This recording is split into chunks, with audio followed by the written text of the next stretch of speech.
What's going on, guys? Capone back with Raw Reactions. It is Monday night. I told you I was going to do this right after, and I got a lot to say because this show, by far, just oh, like that was my just good and bad was that. So I'm gonna put the belt on because attitude champ baby right here. Anybody wants it? I would say come and get it, but you can just buy it on WWE or any other shop. But this one's mine, baby. It's mine. All right, let me put this down.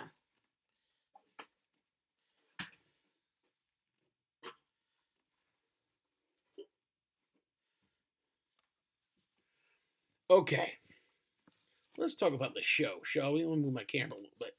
So I'm going to skip through a lot of Raw because it is 3 hours, and there's this 205, not even going to talk about. Not even worth talking about. The big secret was revealed tonight. But I'm going to start off, I got my notes right here, so I'm going to start off with my notes, okay? So let's start off with Miz, Axel, Bo Dallas. They beat up Ambrose, Seth Rollins. Ambrose comes out, and they're still continuing with this. Why? Why are you continuing this? It doesn't make any sense to continue with this storyline. Now, they've kind of changed it up because they've added Seth Rollins. And they're having a little bit of a reunion they're teasing a Shield reunion. Seth Rollins is kind of saying, hey, forgive me, Ambrose. Ambrose is going, I don't trust you. And so they're kind of setting something up. Basically, they set up for next week a 3-on-2 handicap match with The Miz, Axel, Bo Dallas versus Seth Rollins and Dean Ambrose. Everyone who's looking for Roman Reigns to show up in it probably won't. He is going to be in a Fatal 4-Way at SummerSlam, so that ain't happening. But again, it's just the storyline. It's just continuing, and it's. The crowd was into it, but I kind of feel like they're playing up to the little kids, which okay, I get. It's the little kids, and they pay the money, so I guess they kind of have to. But at the same time, I kind of want to go. Guys like me, the guys who have been around were kind of getting annoyed with it, so I don't know. But anyways, that's, I'm not where I could try to keep this as fast as I can, but we'll see. So then we had again, I'm skipping around, guys, so I might go out of order. I might have skipped a segment here and there. 205, I'm not touching because I'm just sick of 205 already. It's a shame, too, because they put on some of the best matches with their high-flying, their athletes. They're some of the best matches, but it's just, I have no interest in it because I don't watch 205. I just don't have time to. Okay, so then we have Bayley beats Bliss with help from Banks. So Nia Jax came out. She apparently is like buddy with Bliss now. Nia Jax isn't being used right. She's just like they're making her best friend. In real life, they're very good friends. Her and Alexa Bliss, they travel buddies. But like Nia Jax should have the title. She should be the Goldberger thing. She'd make a great heel. But I didn't hear what the match was for next week. I think it's like either number one contenders between Sasha Banks and I think it's a number one match against Bayley and Sasha Banks, and they're setting up Sasha Banks to turn heel, which I love. That's her character. She needs to be heel. So again, skipping ahead, Enzo comes out, cuts another great promo. He was interrupted by Cass. Basically, he goes down to the ground. He got a kid sitting on his lap, which the kid just kind of was like, cool. He basically brings out the Big Show. They don't have a match. They kind of just fight. And in the end, Enzo gets in the ring, gets big booted by Cass. Looked like Cass might have busted up Big Show's nose, so Cass leaves looking strong, which is exactly what they wanted. And Cass is just the talker right now, which is great. He's a great talker. I thought it's in my teeth.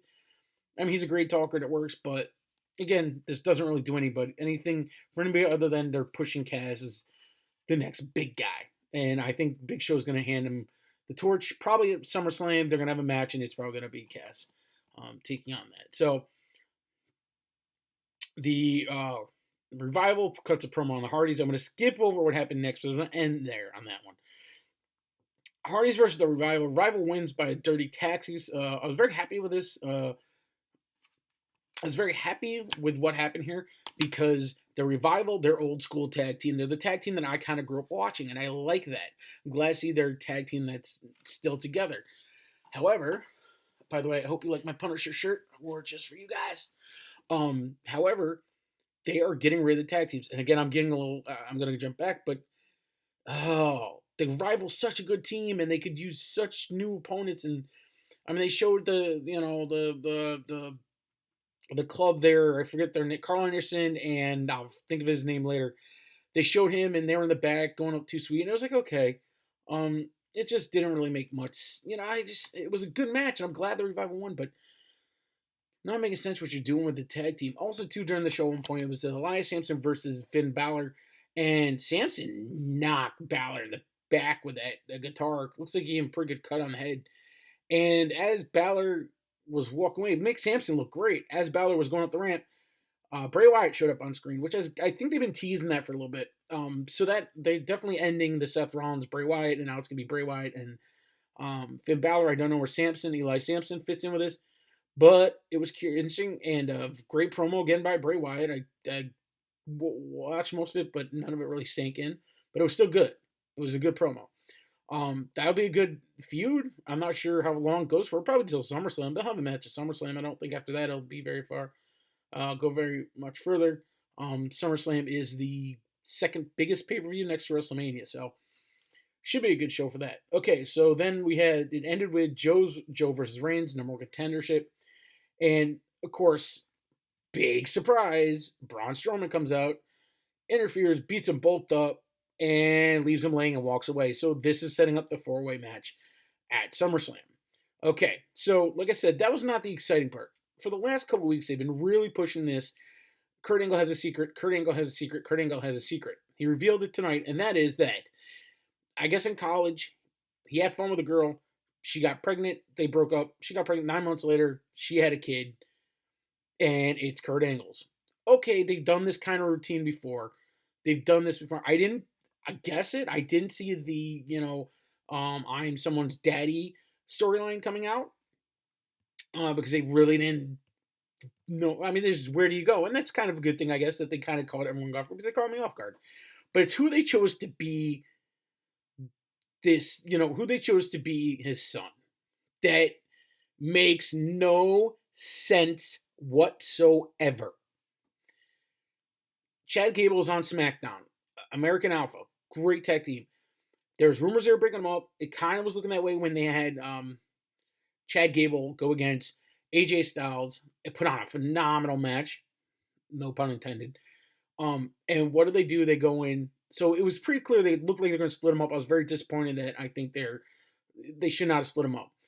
But then they have this person that Kurt Angle is going to, claims to be, is Jason Jordan is on Raw. Now, I don't care the whole white-black thing. It doesn't bother me. But Jason Jordan, he's a phenomenal athlete. He has a wrestling background.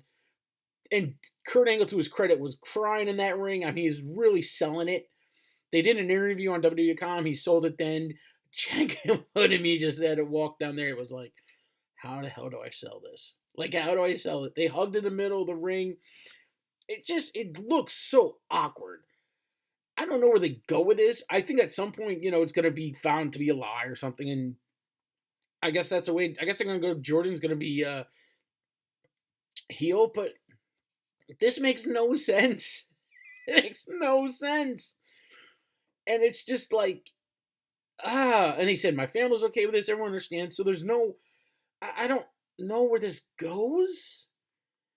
I don't get it. I mean, what WWE? How did you come up with this one? I mean, this is a classic storyline. A lot. It's been used in the past. It'll be used again. But Jason Jordan, American Alpha was one of the best tag teams. You never gave them a shot on the main roster. You brought them from NXT, where they're doing great, to the main roster. Never had them do a title run. You never had them really go for the titles. They were in the hunt for a little bit. I think one of them got hurt for a little time, so they were off the camera. And then you just got rid of them. The team like the Revival, Ascension. So the tag teams right now, I mean, there's not that many tag teams in WWE that are real tag teams. They're just putting people together. I don't get it. I don't understand it. But that was the surprise, that Jordan is going to be Kurt Angle's son. I'm lost for words. And I don't feel like this isn't like, this is exciting to me. This is me, like, as a fan, I'm just kind of going, why?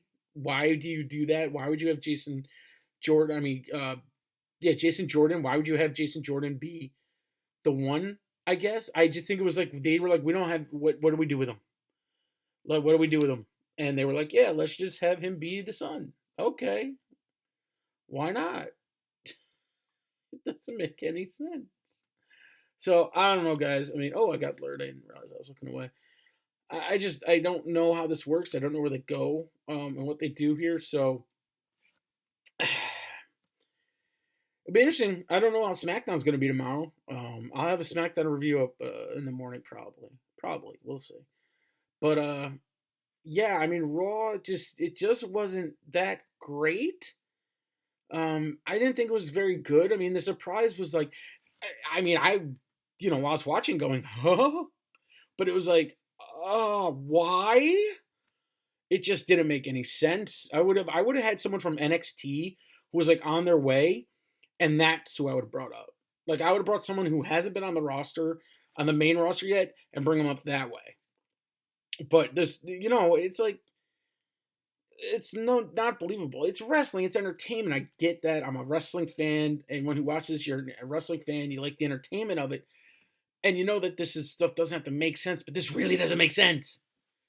So I would have liked to see them taking an NXT up and coming guy, give him this role, give him this spot, play it out till SummerSlam, whenever it is, have him turn on angle, something, and there you go. Jason Jordan, he's a great talent, amazing talent.